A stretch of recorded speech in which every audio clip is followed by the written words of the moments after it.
Terima kasih untuk tim Present Worship yang sudah melayani sore hari ini. Tuhan memberkati semuanya. Saudaraku, hari ini kita akan melanjutkan firman Tuhan. Kita masuk pada bagian yang ketiga dari seri firman The Covenant of Fruitfulness.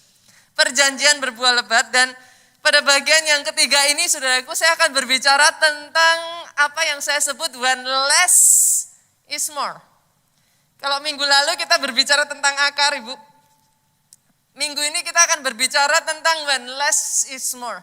Supaya tanaman, saudaraku, bisa bertumbuh, bisa berbuah lebat, dia harus senantiasa terus-menerus dibersihkan. Pada saat tanaman itu dibersihkan, setiap penghalang, setiap pengganggu itu disingkirkan, saudaraku, pasti ada yang berkurang. Betul ya Pak ya? Itulah yang saya sebut sebagai less. Tapi Pak, sebagai hasilnya, sebagai akibatnya, tanaman itu akan berbuah lebih lebat. That's what I call more. Inilah yang saya maksudkan, saudaraku, ketika saya mengatakan when less is more. Saya ajak kita buka terlebih dulu di dalam Markus pasalnya yang keempat. Saudara yang cukup jeli. Minggu lalu kita juga membaca di dalam pasal yang sama. Ada yang masih ingat? Tapi minggu lalu kita berbicara, kita membaca dari ayatnya yang ke-5 sampai ke-6. Benih yang jatuh di mana, saudaraku, ada yang masih ingat? Tanah yang berbatu-batu. Jangan salah loh, saudaraku. Ternyata ketika benih itu jatuh di tanah yang berbatu-batu, tanahnya tipis, Pak. Dia nggak bisa kuat berakar, tetap bisa tumbuh loh. Jangan salah, saudara.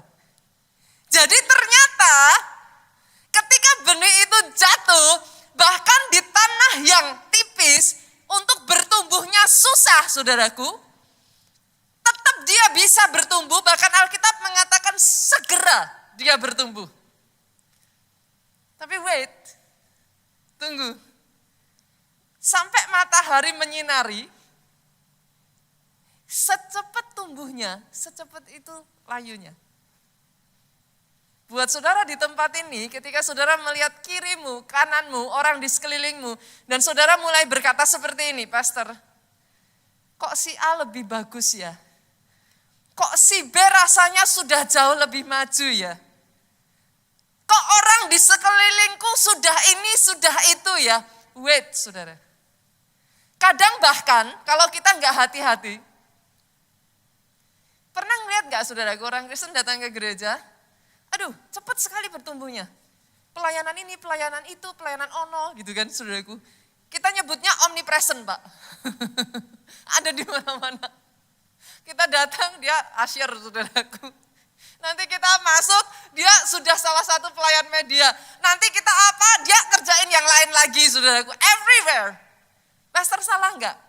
Bukannya bagus? Bagus. Tapi yang banyak orang lupakan saudara, kalau akarmu enggak kuat, boro-boro bertumbuh, boro-boro berbuah. Secepat tumbuhnya, Alkitab berkata, secepat itu layunya. Ayat 6 mengatakan dengan jelas, kalau saudara baca di Alkitab saudara, karena dia tidak berakar. Itu minggu lalu saudara. Hari ini saya tidak akan membicarakan mengenai hal ini. Saya akan lanjut ke ayat yang ke-7. Kali ini benihnya jatuh kemana? Kita baca sama-sama ayat yang ke-7. Nanti kita lompat ke ayat yang ke-18 dan 19. Sebagian lagi jatuh di tengah semak duri. Lalu makin besarlah benih itu. Benar enggak saudara? Gimana? Enggak betul? Lalu makin besar apa? Makin besarlah semak duri itu, menghimpitnya sampai mati, sehingga ia tidak berbuah. Yang kedua saudaraku, dia jatuh di semak duri. Tanaman liar ini, semak duri ini, dia menghimpit benih ini sehingga boro-boro mau bertumbuh, Bu. Dia mati terhimpit. Perhatikan ke depan, saudaraku. Bolehkah kita memakai logika? Berarti kalau kita kepingin tanaman ini tumbuh, Pak, sesederhana ya sudah, semak durinya disingkirin. Sepakat ya, saudaraku. Dalam hidup kita sama. Kalau saudara kepingin hidupmu bertumbuh, hari ini periksa, Pak, ada enggak penghalang? Ada enggak semak duri? Ada enggak yang mengganggu? Kalau ada, sederhana, singkirkan. Yang mengerti amennya yang paling keras. Pastor, apa yang dimaksud pastor? Dalam kehidupan keuangan saudara aja.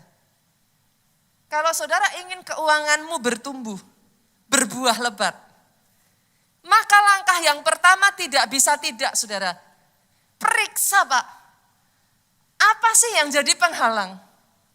Apa yang jadi pengganggu? Berarti saya harus gimana, pastor? Sederhananya, saudaraku, sederhananya sekali. Langkah yang paling awal, saudara harus tahu berapa penghasilanmu, berapa pengeluaranmu. Pastor, kayaknya kalau sesederhana itu saya juga tahu loh. Jangan salah, saudara. Ada banyak orang, kalau saya tanya, berapa pengeluarannya 1 bulan? Di sini aja, nggak usah lihat kiri kanan, saudara. Tahu berapa banyak dari saudara? Nggak usah angkat tangan. Berapa banyak dari saudara tahu pengeluaran 1 bulanmu? Saya melihat wajah-wajah yang tiba-tiba gini.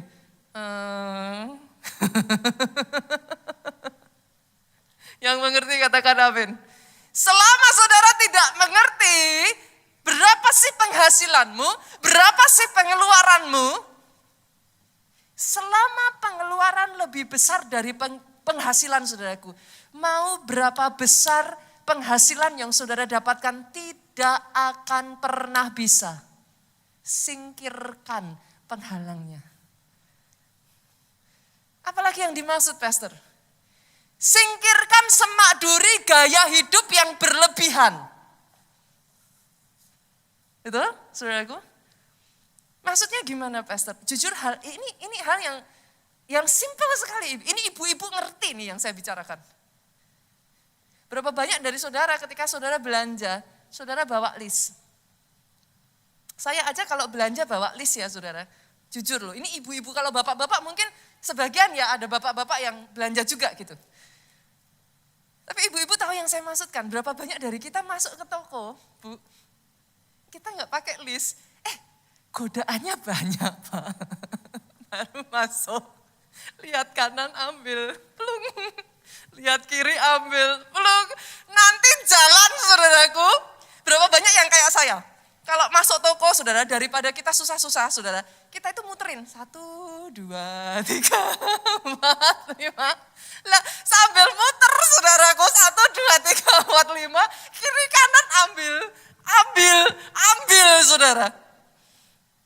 Hal sesederhana itu, saudaraku. Kalau saudara nggak singkirkan, Alkitab mengatakan, makin besarlah semak itu, menghimpitnya sampai mati, boro-boro bertumbuh, Bu. Dia nggak bisa.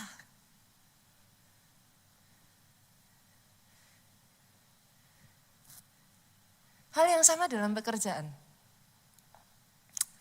Saya kalau sudah hari itu menetapkan diri saya mau mengerjakan sesuatu ya, saudara. Saudara tahu apa penghalang terbesar? Coba cek, tiap orang beda. Buat saya, ini penghalang terbesar saya, saudaraku. Ini. Berapa banyak yang ngalami kayak saya? Buka ini, baca WA, tiba-tiba sudah menumpuk. 1, 2, 3, 4, 5, 6, 7, 8, 9, 10. Kerjain. Tiba-tiba hari sudah siang sore, kita masih sibuk dengan ini. Enggak kerja-kerja, saudara. Yang mengerti katakan amin. Bahkan sesederhana di dalam pekerjaan.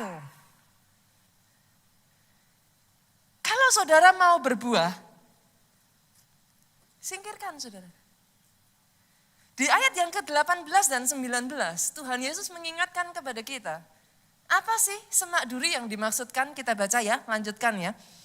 Dan yang lain ialah yang ditaburkan di tengah semak duri, itulah yang mendengar firman itu. Kalau saya tanya saudaraku, mendengar firman, berarti dia ke gereja enggak saudara? Ke gereja loh. Berarti dia tahu firman enggak? Tahu loh. Tapi ayat 19 lanjut, lalu kekhawatiran dunia ini masuk. Jadi semak duri yang pertama yang Tuhan Yesus ingatkan adalah kekhawatiran dunia. Sebagian dari saudara katakan, Pastor, kenapa dia disebut semak duri? Karena enggak ada gunanya. Yang ada tambah capek, yang ada tambah letih, yang ada saudaraku kalah sebelum berperang. Hari ini saya berdoa setiap kekhawatiran, setiap ketakutan saat ini di dalam nama Yesus dihancurkan, dipatahkan. Oh, saya berdoa ketika saudara melakukan apa yang saudara lakukan, ada damai sejahtera Allah yang melampaui akar pikiran itu bertahta atas kehidupanmu. Tapi waspada harus, saudaraku. Yang mengerti katakan amin. Dibutuhkan satu titik, saudaraku. Saudara harus hancurkan itu. Yang namanya semak duri, kalau saudara enggak cabut. Yang namanya semak duri, kalau saudara enggak singkirkan, dia akan bertumbuh. Dia akan menghimpit. Lama-lama ya saudaraku, kreativitasmu terhimpit. Lama-lama ya, kita enggak bisa melakukan apa-apa. Lama-lama saudaraku, kita seperti shrinking. Doa saya hari ini, ada kesegaran baru yang dari Tuhan. Ada kekuatan baru yang dari Tuhan. Kesegaran dan kekuatan yang dari Tuhan itu membuat kreativitas muncul. Saat kreativitas muncul, saudaraku, engkau bertumbuh, engkau berbuah, buahmu lebih lebat. Oh, saya enggak mendengar amin yang paling keras dari tempat ini. Kalau mau tepuk tangan yang paling meriah buat Yesus Tuhan. Lebih dahsyat lagi buat Yesus Tuhan kita. Yang kedua saudaraku, di ayatnya yang ke-19, Yesus ini mengatakan dengan jelas saudara. Dia mengingatkan salah satu semak duri adalah tipu daya kekayaan dan keinginan akan hal-hal lain. Masuklah menghimpit firman itu sehingga tidak berbuah saudara. Apa yang dimaksud dengan tipu daya kekayaan, Pak? Semakin kita mengejar kekayaan, semakin kita mengejar baju yang lebih bagus, mobil yang lebih mewah, rumah yang lebih besar. Maafkan saya, saudaraku, tapi saya harus katakan ini. Semakin saudara kejar, bukan semakin saudara dapatkan. Semakin kalau enggak hati-hati, akhirnya saudaraku, kita justru terjebak hutang kartu kredit. Saudara mengerti yang saya maksudkan? Kenapa Pastor? Itu sebabnya dia disebut sebagai tipu daya kekayaan. Masalahnya di mana Pastor? Salahnya di mana? Apakah saya enggak boleh mengejar ke sana? No saudaraku. Yang jadi masalah adalah salah fokusnya. Instead of ngejar kekayaannya Pak, kejar dan tingkatkan kapasitasmu. Yang mengerti aminnya yang keras. Instead of mengejar mobil yang lebih bagus, mobil yang lebih mewah, tingkatkan skillmu. Tingkatkan produktivitasmu.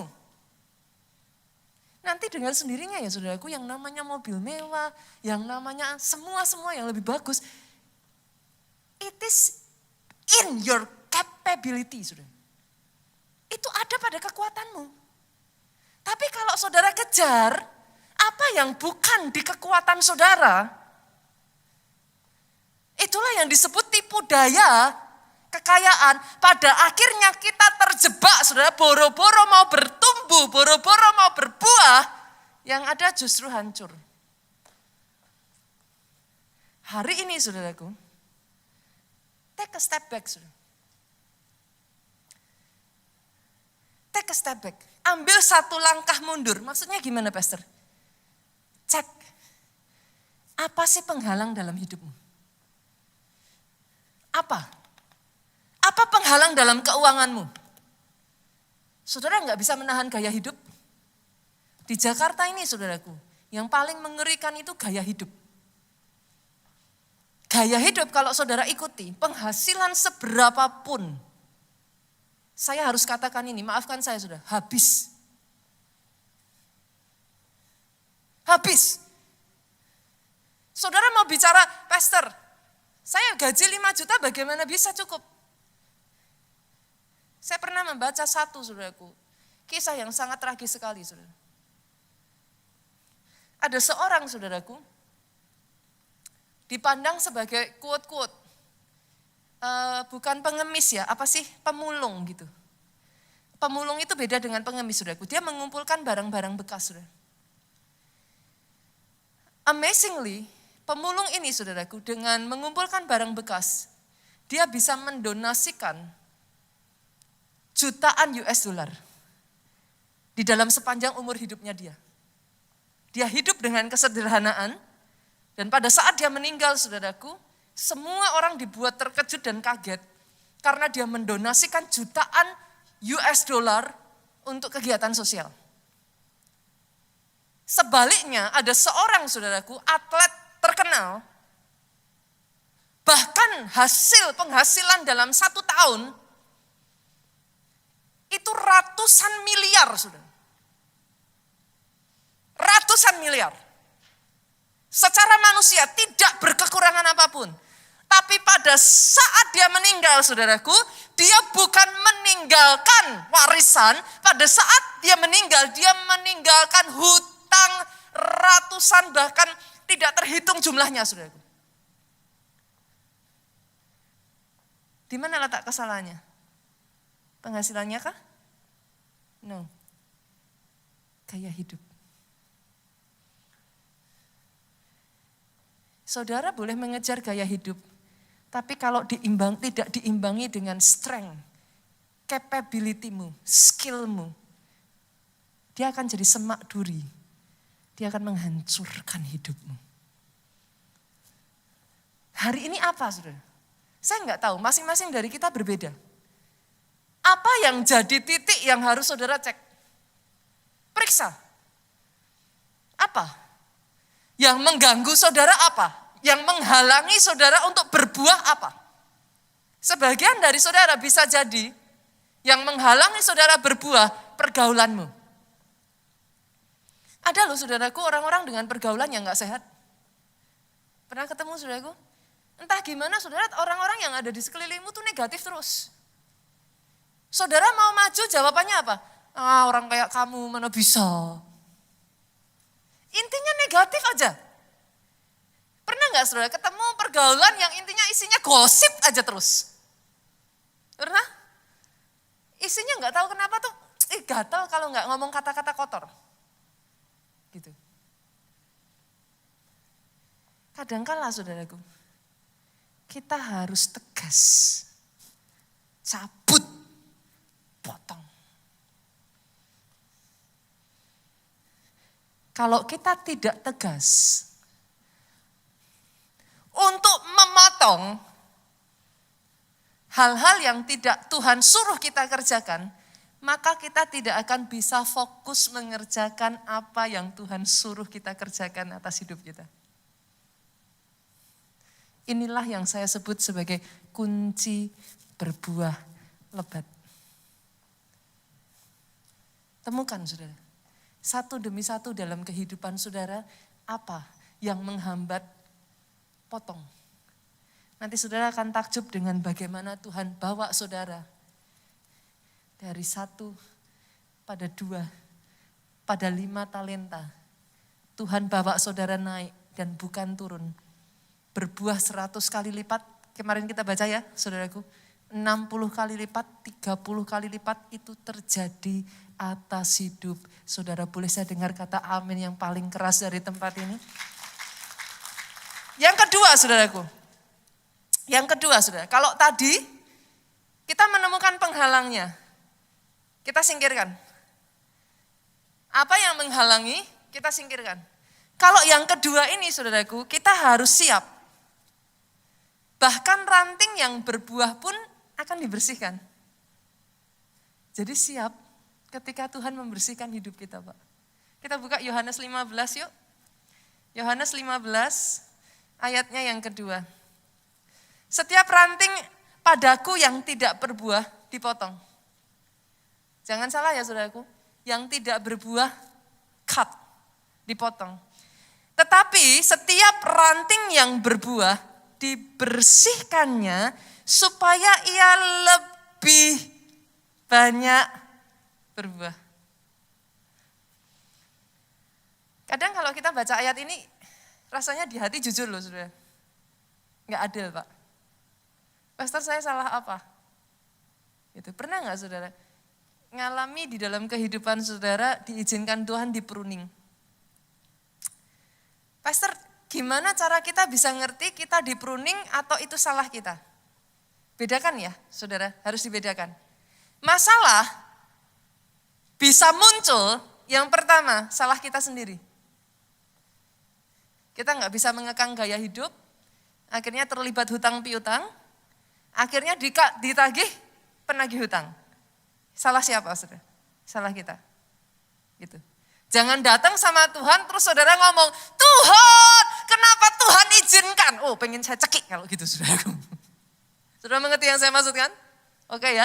Jadi ada masalah yang datang dalam hidup kita, itu karena kita. Pastor kalau yang seperti itu terus bagaimana? Bertobat. Enggak ada cara lain saudara. Bertobat, tinggalkan kehidupan lama saudara, sungguh-sungguh berbalik kepada Tuhan. Datang sama Tuhan, cari Tuhan, lari ke Tuhan. Gitu. Tapi ada yang kedua saudara, pruning. Pruning ini dalam bentuk seperti apa? Pruning ini kita nggak salah saudara. Kita sudah lakukan bagian kita. Memang nggak salah. Tapi tetap mengalami masalah. Diizinkan gagal. Diizinkan mengalami tantangan. Berapa banyak orang Kristen karena tidak mengerti maksud dari pruning akhirnya ngomong gini sama Tuhan. Tuhan, kok Tuhan tega? Pernah dengar itu saudaraku? Pastor, saya udah melayani. Saya udah lakukan semuanya. Kok masih ngalami seperti ini? Apa salah saya? Saudara pernah dengar kata-kata seperti itu? Familiar ya, familiar. Dalam proses pruning ini saudaraku, izinkan saya mengingatkan saudara ini. Pada saat saudara di pruning, bukan Tuhan jahat. Bukan untuk menghancurkan engkau. Bukan untuk nyakitin. Tuhan pruning engkau supaya buahmu lebih lebat lagi.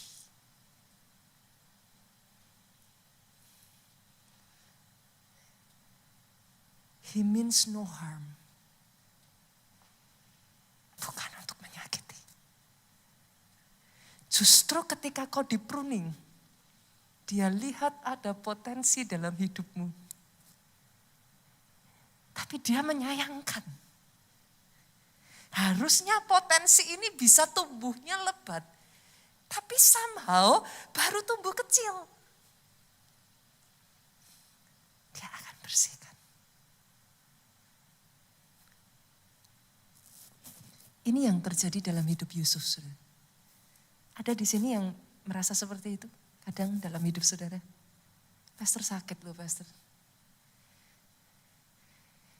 Kalau saudara lihat hidup Yusuf, apa sih salahnya Yusuf? Yusuf itu anak baik loh.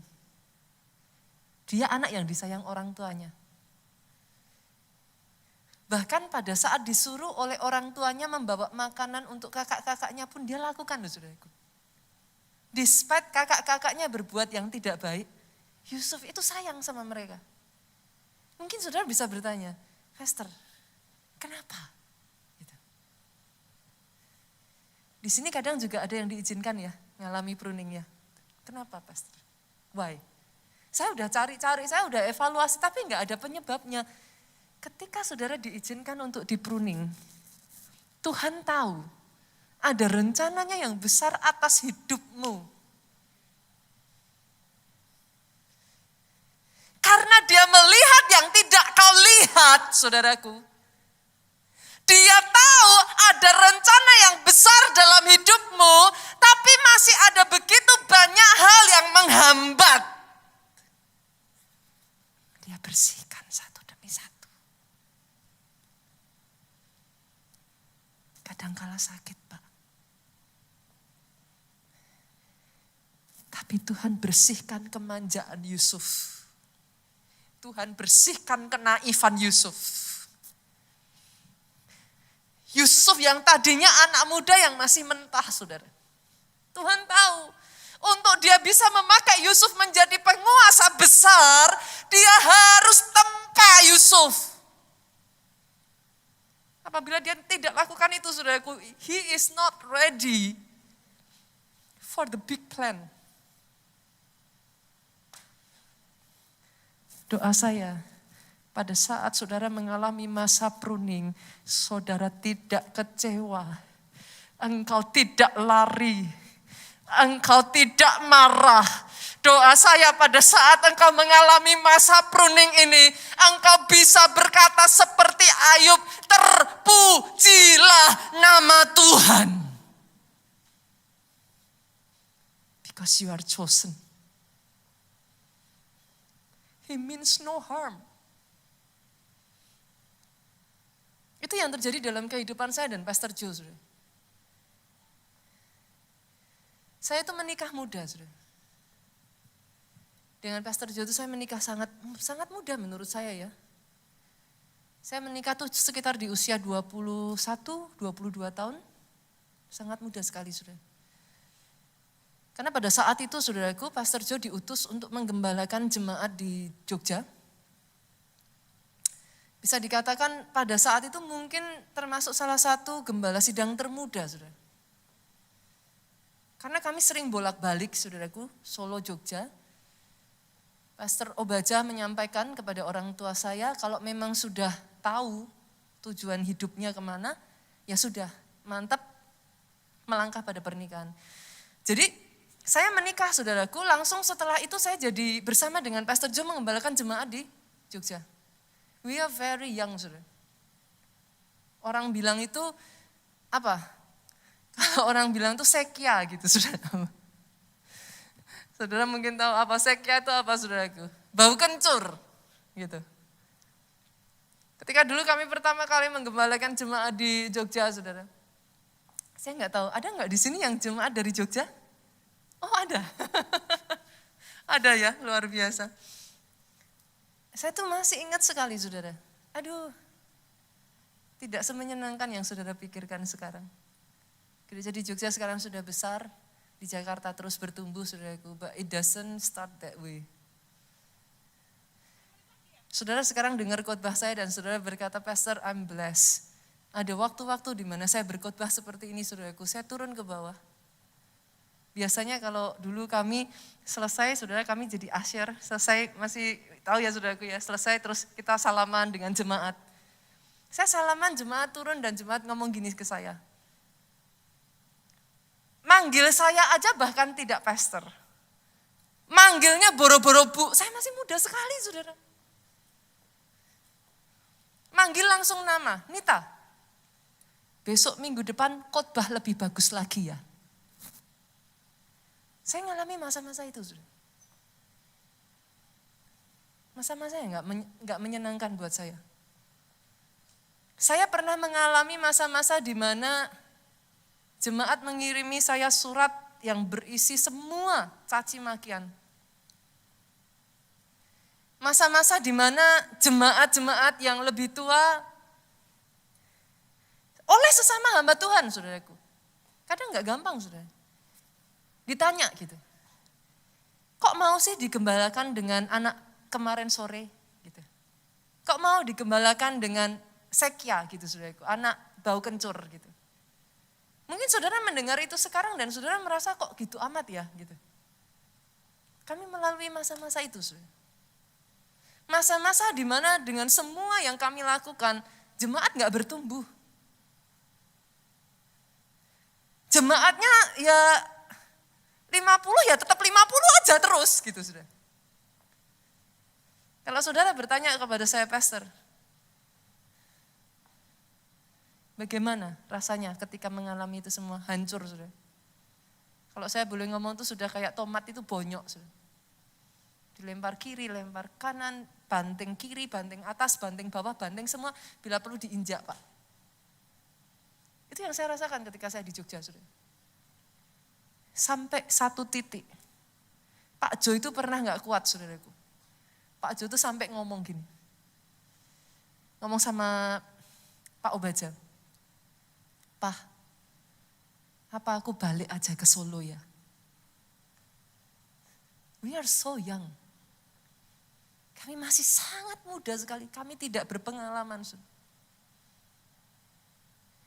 Ada waktu-waktu ya saudaraku, kami diizinkan tuh ngalami saudara. Saya pernah mengalami waktu bersama Pak Joti ya. Literally, kami gak punya uang untuk membayar biaya listrik kami. Saudara lihat saya sekarang dan saudara berkata, masa sih pastor gitu, gak mungkin. Masa Pak Obaja gak ini gitu. Kami gak pernah ngomong sama orang tua saudara. Kami ngelalui itu berdua, kami gak pernah ngomong sama orang tua.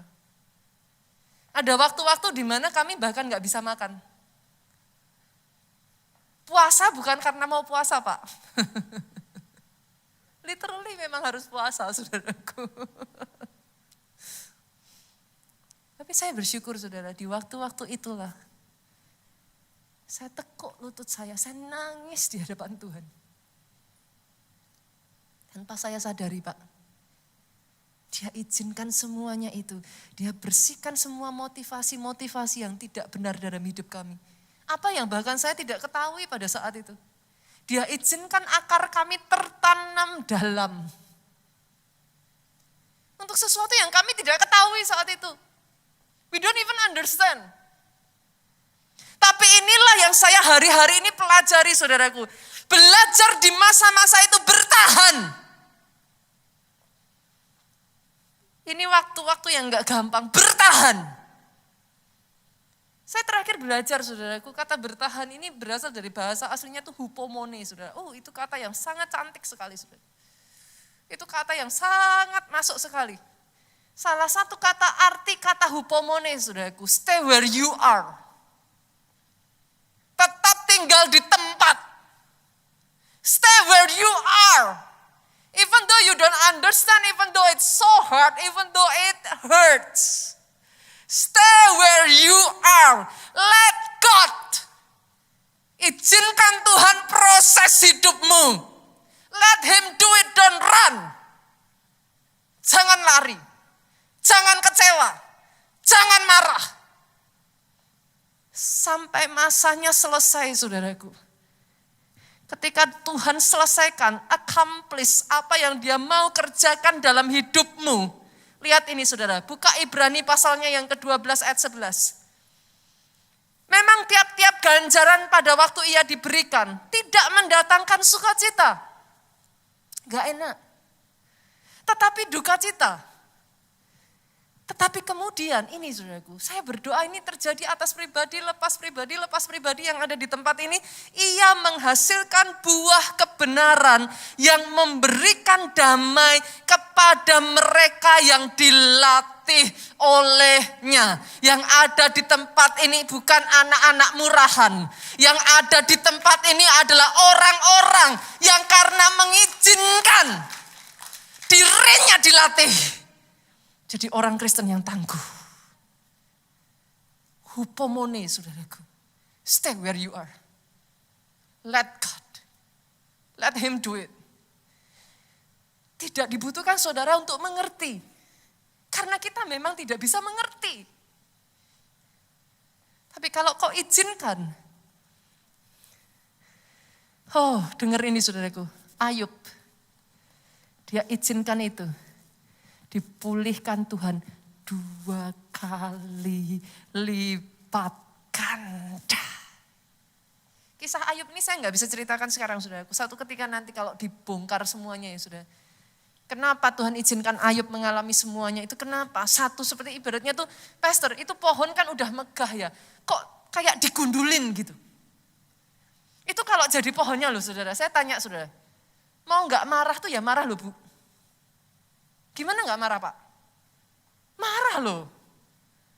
Kalau bisa ngomong, Tuhan ya ampun untuk berbuah kayak gini aja sampai kayak gini ini butuh effort gitu. Ini setelah jadi begini kok digundulin semuanya. Marah loh saudara. Tapi saya bersyukur saudara, apa yang dikatakan Ayub ini, itu sungguh luar biasa. Buka Ayub pasalnya yang pertama ayat 20 sampai 22. Maka berdirilah Ayub, lalu mengoyak jubahnya, mencukur kepalanya. Zaman itu saudaraku, saudara jangan lakukan zaman sekarang ya. Kalau zaman sekarang beda saudaraku. Saya pernah ceritakan saudara, tiap zaman itu punya bahasa gaulnya. Kan? Kalau sekarang saudara bilang kui, gitu kan? Orang zaman dulu kalau dengar saudara bilang kui, dia nggak ngerti saudaraku gitu kan. Jadi zaman dulu apa yang dilakukan Ayub ini adalah satu tindakan merendahkan diri di hadapan Tuhan. Dia cukur, dia sujud, dia menyembah katanya, dengan telanjang aku keluar dari kandungan ibuku. Dengan telanjang juga aku kembali ke dalamnya. Tuhan yang memberi, Tuhan yang mengambil. Terpujilah nama Tuhan. Saya berdoa ini yang terjadi atas hidup saudara. Dalam kesemuanya itu Ayub tidak berbuat dosa dan tidak menuduh Allah berbuat yang kurang patut. Catat ini baik-baik ya saudaraku, pemain musik boleh maju ke depan. Ketika saudara diizinkan di pruning, nomor 1, belajar tetap bersyukur.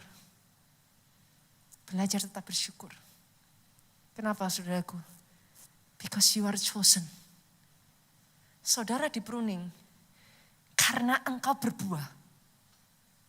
Dan Tuhan mau buahmu lebih lebat. Not because you make mistake. But He wants you. He wants to use you even bigger. Dan yang kedua, di dalam masa-masa pruning, ingat satu hal ini saudaraku.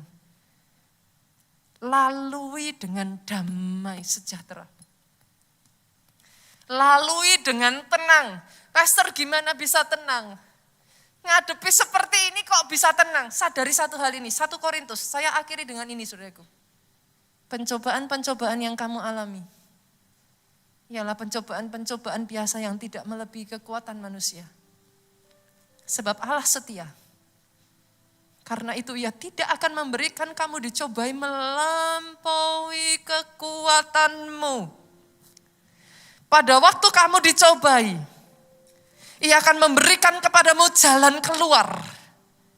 Sehingga kamu dapat menanggungnya. Kenapa ada damai saudaraku? Because He is Alpha and Omega. He is the beginning. But He is also the end.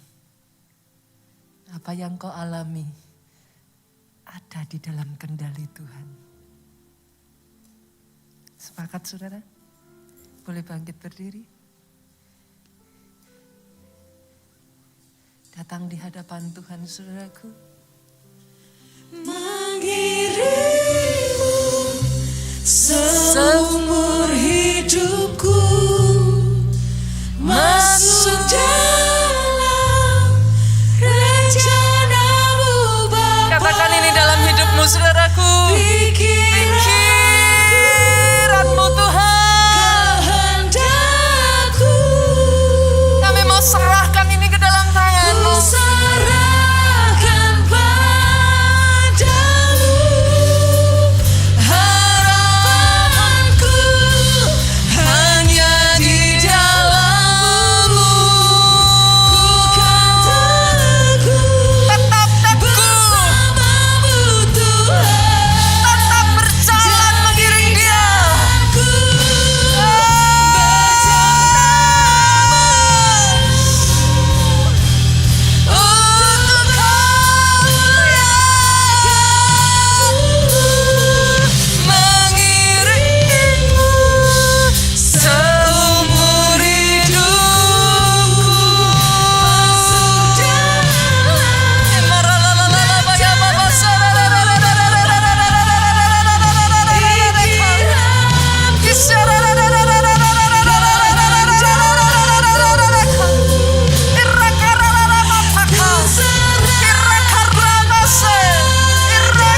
ini saudara kita masih diizinkan untuk punya nafas ini saudara.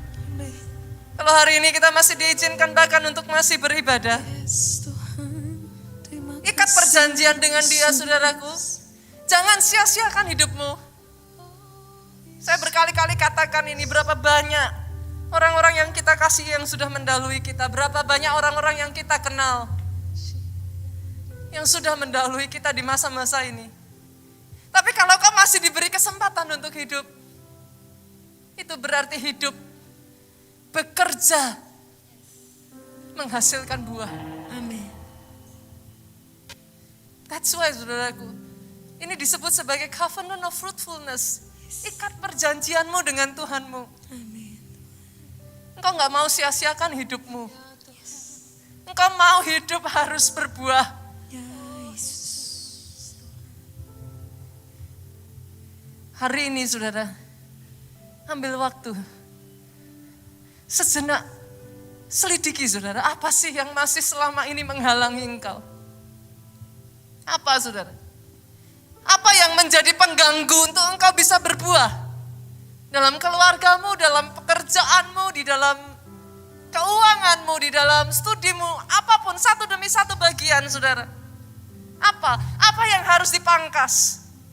Adakah pergaulan yang tidak benar? Adakah besar pasak daripada tiang? Adakah semak duri pikiran negatif yang terus saudaraku menghambat engkau? Adakah semak duri intimidasi masa lalu yang terus mengejar engkau? Apa saudara? Potong. Tegas potong. Supaya kau bisa mengerjakan, fokus mengerjakan apa yang Tuhan mau kau kerjakan. Tapi yang kedua, siap saudara. Kalau rantingmu berbuah, siap untuk dibersihkan. Siap di-pruning saudara. Masa-masa ini bukan masa yang mudah. Saya menyebutnya sebagai peculiar time. Odd. Masa yang unik saudara, masa yang aneh gitu. Tapi kalau di masa-masa ini, engkau dengar-dengaran suara Tuhan. Di masa ini, engkau sungguh-sungguh mencari kehendak yang dari Tuhan. Yeremia mengatakan, saudaraku, berserulah, maka aku akan membukakan kepadamu hal-hal yang tersembunyi, hal-hal yang tidak diketahui banyak orang. Justru di masa-masa ini tanpa kau sadari, tangannya terus mengerjakan dalam hidupmu. Tangannya belum berhenti atas hidupmu saudaraku. Jangan lari, jangan marah, jangan kecewa. Tapi berapa banyak dari saudara yang melalui semuanya ini saudaraku, kau mau bersama-sama katakan, mengiringmu seumur hidup. Masuk dalam rencana-Mu Bapa. Kami mau Tuhan. Pikiranku, Pikiran kehendak kami, aku, we lay down before you. ku serahkan padamu. Harapan kami Tuhan.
saudaraku, diberkatilah engkau oleh Tuhan. Amin. Amin.